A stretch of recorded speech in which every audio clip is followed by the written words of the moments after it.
Welcome back. It is the Vegas Take Sharp and Shapiro on a Friday. Quick reminder, we are moving 9 a.m. to noon starting August 12th. We are very excited about that. Well, it is Friday night. Usually, it is Mike Babcock from TMZ who joins us on Thursday, but we were very busy yesterday, so Mike has been gracious enough to allow me to ruin his Friday night and join us on the Vegas Take. Mike, thanks for coming on, my man. How are you? What's up, Brian? How are you? Doing good, man. Okay, so we talk about Donald Trump a lot on this show. So you know the story I'm going to talk about here. This is hilarious. So apparently a few Baltimore Orioles fans decided to drop a huge Donald Trump banner over some advertisements in the arena, and they were ejected for it. What exactly happened here? Yeah, they were kicked out. Orioles Blue Jays game. It was the eighth inning, so it was late in the game. A lot of the fans had already left. Of course, the Orioles not having a great season, but these guys unfurled this massive banner that says Trump 2020. Obviously, we know what's going on with Trump in the city of Baltimore. Security and police quickly went over while the crowd who was left was chanting "Take it down," and they kicked these people out of the ballpark. They made them leave, so they didn't get to see the eighth and ninth inning. But a pretty funny troll, I thought. Yeah, I mean, could you imagine another city? At that moment to do that in, it would have been Baltimore. I mean, because that's where Trump is going after almost on a daily basis now, it seems. Right. It would have meant nothing in any other city, any other ballpark. It's meaningless. But to do that in Baltimore is creative. I will say it is ballsy. I will say that, and somewhat funny. Did they get did anybody interview these people as they were walking out? Did they make any comments, or they didn't get arrested or anything, right? They just got escorted out.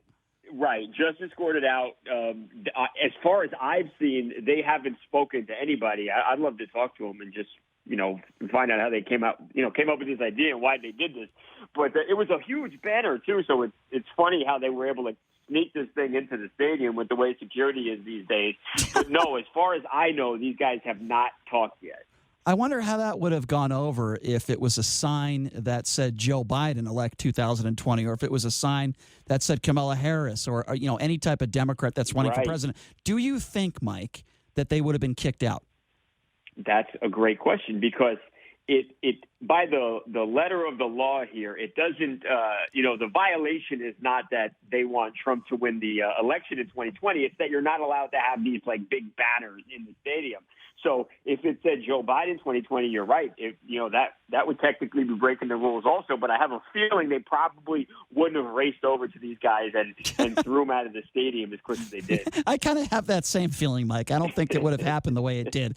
All right, so you're a big MMA guy, right? We all know what War Machine has done in the octagon. He was a great fighter. Unfortunately, outside the octagon, he's a piece of garbage, and that's why he's probably going to spend the rest of his life behind prison for almost killing his ex. And, just a wife beater, whatever you want to call him. I would call him a murderer because she probably should be dead based on what he did to her. Yeah. She was beaten within an inch of her life. Absolutely. Terrible. Absolutely. So he's going to be in jail for a very long time. I find this story to be unbelievably ridiculous that a woman, after what he did, would marry him, and he is getting married behind bars. Explain this to me. Who is this woman? How does he meet this woman? And what woman in their right mind would marry this man? Yeah, it's crazy. Her name is Ashley Farrington. The crazy thing is, when you look at her, she just looks like a regular woman. It doesn't look like she would be the type to whatever the type would look like, but the type that would want to marry some maniac who is going to be in jail for the rest of his life, like you said, Brian. But these two have been writing letters back and forth since 2017. So this is not a new relationship, but Nevada allows prisoners to get married. If they want to get married, they have to fill out a marriage request, and as long as that is, kind of okayed by the chaplain and the warden, then they're allowed to marry. So it is crazy, though, to think that there is actually a woman on this earth, knowing what he did to Christy Mack, that would want to marry him. It's insane. Are they allowed? Is he allowed conjugal visits?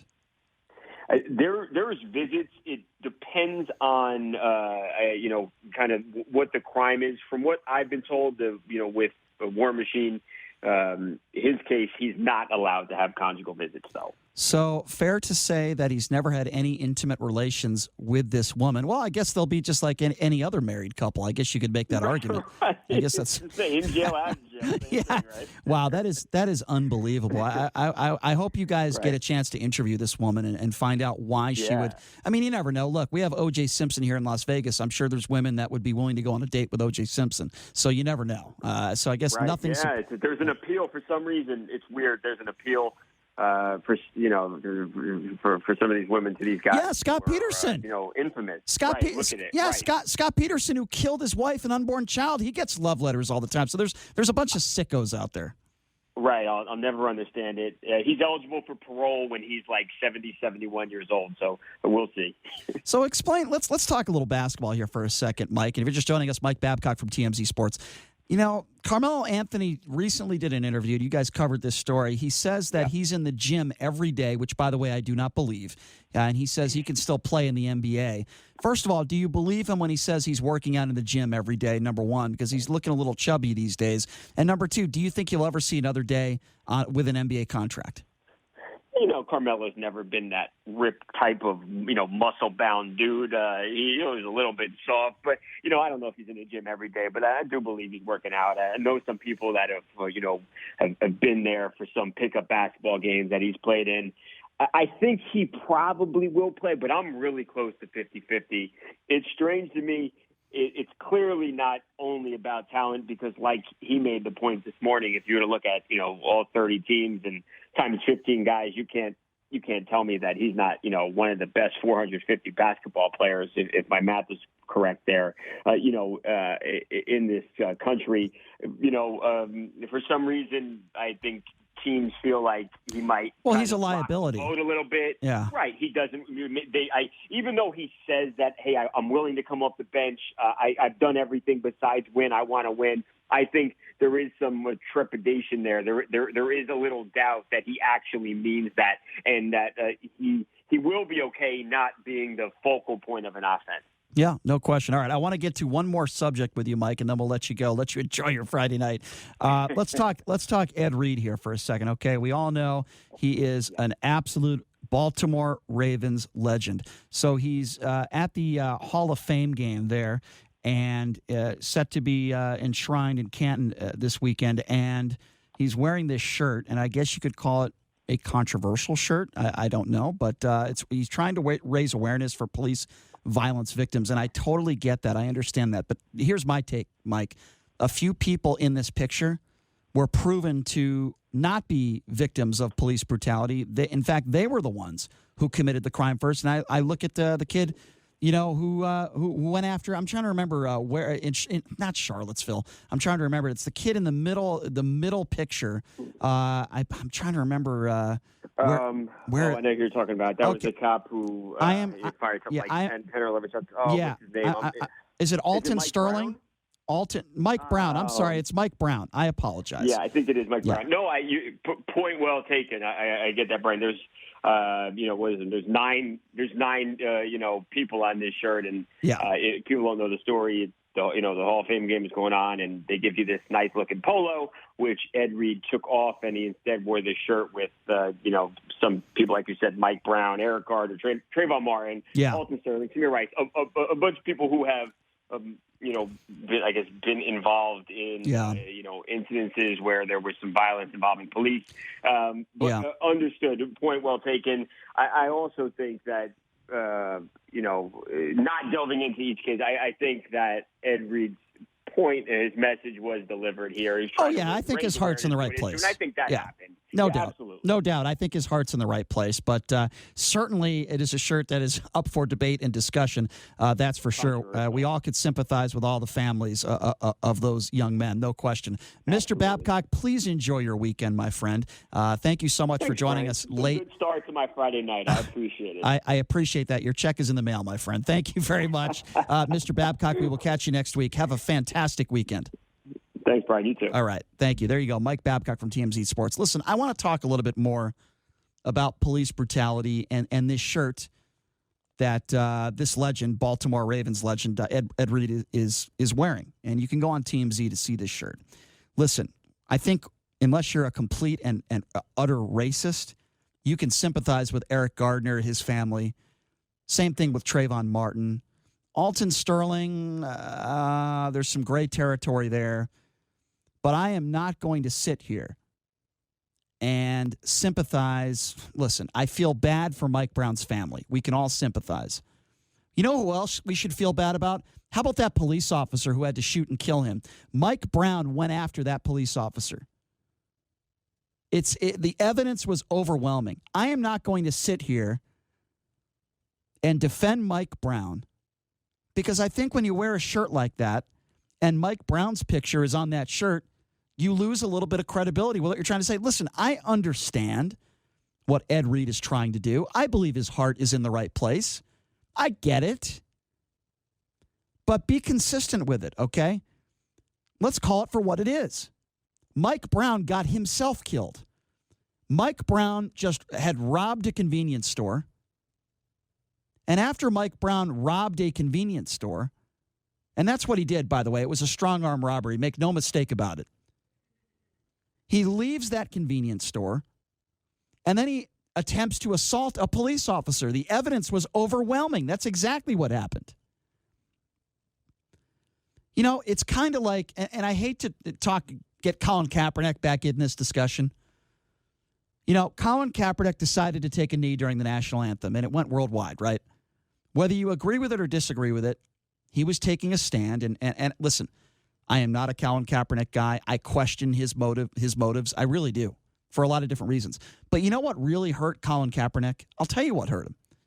The fact that he wears a Fidel Castro shirt, an evil, murderous dictator. Should we take him seriously when he does something like that? The fact that he wore pig socks, depicting all police officers as pigs. The point I'm trying to make is, look, nobody's perfect, but when you have a stage like that and a platform on such a serious topic, and the topic we are talking about is police brutality and the way police officers treat minorities. And for the record, I will say the majority of police officers are heroes. They do a great job. There are some bad cops out there. There's no question about it. There are cops out there that treat minorities different than somebody that looks like myself. And I've seen it with my own eyes.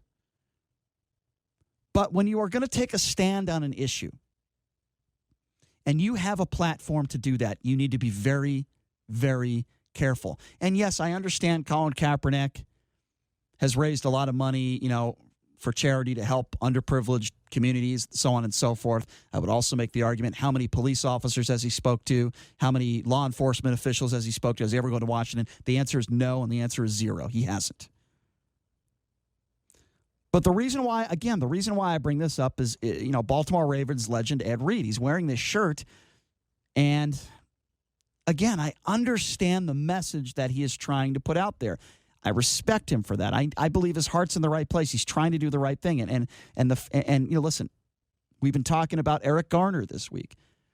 The fact that a judge, you know, this guy has not been prosecuted, but a judge says he should lose his job. I believe he should be prosecuted. You put somebody in a strong arm hold like that, and that man loses his life over what? Because he was trying to sell cigarettes? Now, nobody wants to say the fact that Eric Garner was agitated and he wasn't exactly complying, but that the man deserved to die? Absolutely not. That cop should be in jail. I truly believe that. But those are two separate stories, right? When we're talking about Ferguson and Mike Brown, and we're talking about what happened to Eric Garner, two completely different sides of the world as far as I'm concerned. Mike Brown, for lack of a better term, was a thug. Mike Brown was a criminal. Mike Brown was a bad dude. Not a good guy. A bad guy. Now, you might say, well, Brian, just because you're a bad guy doesn't mean you deserve to die. Let me tell you something. The second you try to assault a police officer, the second you go after a police officer's gun, you deserve what's coming to you. And if the police officer shoots and kills you, by my opinions, you deserve it. If you are dumb enough in society to go after a police officer and assault a police officer, you deserve what's coming to you. And if you are 6 feet under the ground, I don't feel sorry for you one bit. I feel sorry for your family. I feel sorry for your friends. I don't feel sorry for you one bit. I don't feel sorry for Mike Brown. As far as I'm concerned, he deserved it. And not going back to Barack Obama and politics, I did not. It's one of my biggest criticisms of Barack Obama. I did not like how he handled that situation, flying people out to go to Mike Brown's funeral. How about flying people out to go to this police officer's home? What about that? Have we heard from this cop again? His life has been destroyed for this, for doing his job. He wasn't trying to kill somebody. So that's what I say. This is a case-by-case basis when we're talking about police brutality and the way police officers treat minorities. Again, I think the majority of police officers are good people. There are some bad ones out there. But what happened to Eric Garner and what happened to Mike Brown, you couldn't be on more separate ends of the spectrum. Eric Garner did not deserve to die. Yes, he got agitated. Yes, he wasn't exactly complying. But the man did not deserve to be in a chokehold. I don't even think he deserved to be arrested for that matter. And look, the Garner family, they're going to get paid. Doesn't bring Eric Garner back, doesn't make it better, but they're going to get paid. It's the reason why nobody in the Brown family has gotten paid any money, because it was proven in a court of law that that officer acted appropriately, and Mike Brown was the aggressor.